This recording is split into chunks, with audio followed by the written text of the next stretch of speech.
ஓம் சாந்தி. B.K. Surajbhai அவர்களின் தாரணை வகுப்பு, ஏப்ரல் 7, 2024. பாபா நமக்கு தனது சக்திகள் அனைத்தையும் வழங்கி மிகுந்த சக்தி வாய்ந்தவராக ஆக்கிவிட்டார். மேலும் மாயை என்ற எதிரியோடு எவ்வாறு போரிடுவது, எவ்வாறு அதனை தோற்கடிப்பது என்று பல போர் யுக்திகளையும் கற்பித்திருக்கின்றார். நாம் மாயையினை பார்த்து பயப்படக்கூடாது. மாறாக நான் மாயையை வென்றாக வேண்டும் என்ற உறுதியான எண்ணம் வைப்போம். யார் மாயையை பார்த்து பயப்படுகிறார்களோ முதலிலேயே பாதி தோல்வி அவர்களுக்கு ஏற்பட்டுவிட்டது.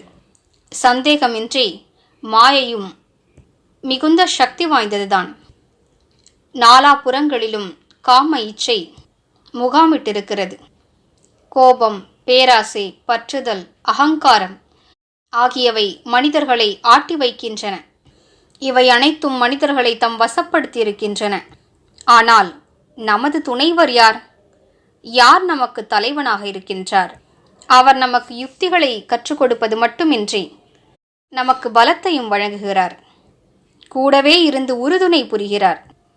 இவ்வாறெல்லாம் நீங்கள் மாயை என்ற எதிரியை வெற்றியடையலாம் என்று சமிகையும் காட்டுகிறார். எனவே நாம் அனைவரும் அவரது குடைநிழலில் இருந்தபடி மாயையோடு யுத்தம் செய்வோம். தனியாக இருக்கக்கூடாது. தனியாக இருப்போமானால் தோல்வியடைந்து விடுவோம். இதனையே பாபா கூறுகின்றார். மாயைக்கு அழைப்பு விடுங்கள், பயப்படாதீர்கள் என்கின்றார். ஆனால் மாயை அழைப்போமானால் அவ்வப்போது அது வருவதுண்டு. எனவே யார் மிகுந்த சக்தி வாய்ந்தவரோ, யார் மீண்டும் மீண்டும் மாயையை வெற்றியடைந்திருக்கிறாரோ அவரே மாயைக்கு அழைப்பு விடுக்கலாம். மற்றபடி மாயையிடமிருந்து விலகி இருப்போம். விகர்மங்களிடமிருந்தும் விலகி இருப்போம். நமது சித்தத்தில் எங்குமே காமத்தின் இச்சை ஒளிந்திருக்க கூடாது. இதில் கவனம் செலுத்துவோம். அமைதியாக அமர்ந்து உள்நோக்கு முகமாக பார்வை செலுத்துவோம். தனக்குத்தான் நினைவுபடுத்திக் கொள்வோம். நான் முழுமையான தூய்மையான ஆத்மா. எனக்குள் முழுமையான தூய்மையின் சக்தி இருக்கிறது. எனது மூல சொரூபமே முழுமையான புனிதத்தன்மையாகும். இவ்வாறு சிந்தனை செய்ய செய்ய தூய்மைத்தன்மையின் சம்ஸ்காரங்கள் விழிப்படைய துவங்கும். மேலும் நீண்ட காலமாக ஆழ்மனதில் பதிந்துவிட்ட தூய்மையற்ற தன்மையின் சம்ஸ்காரம் மெல்ல மெல்ல அழிய துவங்கும்.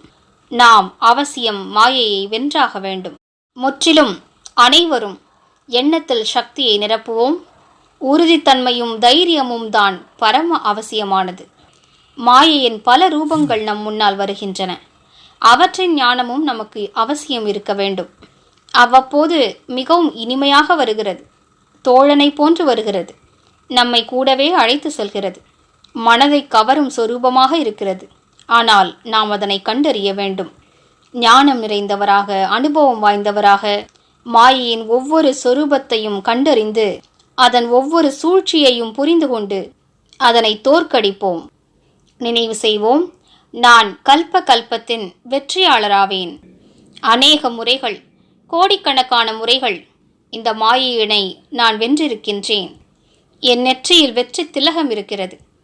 எனது வெற்றியின் கொடியை முன்னரே பாபா ஏற்றிவிட்டார். எனவே நமக்குள் மாயையினை வெல்வதற்கான முழுமையான சக்தி இருக்கிறது. எப்போது ஒருவருக்கு தனது வெற்றியின் முழு நம்பிக்கை இருக்கிறதோ அப்போது அவர் போரிடக்கூடிய வாணியே தனிப்பட்டதாக இருக்கிறது. எனவே வாருங்கள், மாயைக்கு சவால் விடுவோம். நீ என் அருகே வா, உன்னை மீண்டும் நான் தோற்கடிக்கிறேன்.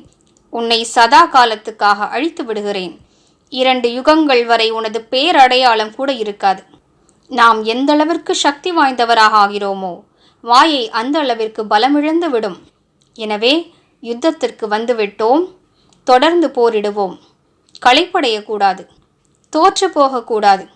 நமது சக்திகளை மறந்துவிடக்கூடாது. இன்று முழு நாளும் நினைவு செய்வோம். நான் மாஸ்டர் சர்வசக்திவானாவேன்.